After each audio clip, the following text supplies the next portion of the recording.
Hi, Trent here with Quick Flip Easy Ship, coming at you with another video. This video is going to be about free shipping versus charge shipping on eBay. Let's go. To survive eBay, you've got to become eBay. There is a debate out there on whether free shipping matters. Does it not matter when it comes to search, to customers' likings? Do they search for free shipping, or do they care? Or are they just looking for the lowest price and you're missing out on sales because they're finding items that are marked $10 with a $10 shipping fee as opposed to $20 free shipping? You know what? I think in regards to that, it doesn't matter too much. I know eBay would prefer you to do free shipping. So if you have the opportunity, why not go ahead and do whatever eBay believes is the best interest for the customer? Then maybe you will benefit in the search. Not to mention, there is a filter specifically for searching for free shipping. Generally speaking, I say when it comes to using free shipping as opposed to calculated shipping, it really depends on what kind of items you're selling, whether it matters or not too much. For me, I try to sell mainly smaller items and items that are 10 pounds or less and that aren't super big or anything. So I can get away with free shipping quite often, or pretty much 99% of all my items I do free shipping.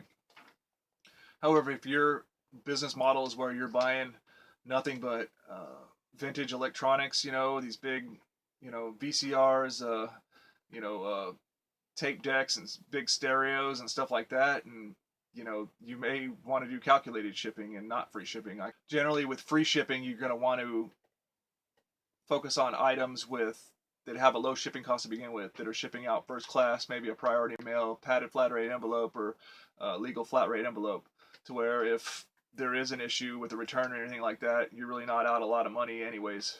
For me, in particular in my store, the few items that I don't have free shipping, it'll be for that bigger item like a VCR or whatever, where I want to put it at a competitive price, but the shipping is going to be really expensive. So I put a calculated shipping rate, and I make sure and weigh that item out and measure it out, and maybe even prepackage it very carefully to make sure that I'm not only the shipping cost paid by the buyer is going to be sufficient, but sometimes I'll even, let's say if it's a 5-pound item, let's say it weighs out to be 5 pounds, you have the option to select 5 to 6 pounds. I may go ahead and just select 6 to 7 pounds just to make sure and overcompensate a little bit, and maybe squeeze a few extra dollars out of the sale. The buyer shouldn't really know the difference, and they understand what price they're paying, so they're willing to pay that price to begin with. The reason why I will overcompensate just by a smidgen in my favor is because I've had from time to time, you will get burned where maybe you select a certain shipping service where the cheapest rate would have been FedEx, let's say, okay? And so you calculate it all perfectly. Well, guess what? The person bought it was from Puerto Rico or something, and they were able to somehow purchase it, and pay the normal price, but the shipping doesn't go to there. So now you've got to use a different shipping service, and it's more expensive. So, keep in mind there are little factors like that can end up making you lose a little money here and there. So why not overcompensate in your favor? The buyer sees the amount that they're going to pay and is willing to pay it anyways. Another factor to consider if you're going to use all free shipping all the time is what kind of items are you selling in regards to how much returns do those kind of items get. For me, if I'm selling, Nerf guns and TV remotes and an occasional pair of jeans, men's jeans and stuff like that, generally I don't get a whole lot of returns. But let's say you're selling something like women's clothes and you get a lot of returns, or maybe a lot of shoes, and you're getting a lot of returns. You may want to consider changing your shipping to calculated shipping, or a flat rate of shipping at least. One pro for free shipping is higher sales. eBay calculates, to become top rated seller, eBay calculates your gross sales. I believe they do not calculate the shipping costs in that, though. They just take your total sale amount. So if you're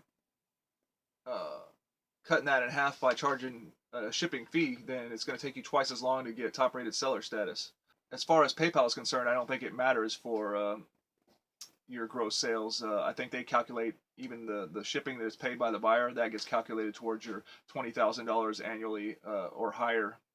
What I'm talking about, in case you didn't know, if you make 20,000 gross sales or higher in your PayPal account, they report it to the IRS automatically. So in conclusion, I would say, if you can take it item by item, but generally speaking, if you sell a lot of items that have low shipping costs to begin with, go ahead and do the free shipping, and then just consider it a loss if you got to end up refunding a shipping cost here and there. But if you ship a lot of big items, heavy items, you need to look more into flat rate of shipping or calculated shipping. And especially for those big heavy items, I recommend calculating shipping. But generally speaking, in my store, I pretty much ship everything free because I try to focus on items that are 10 pounds or less.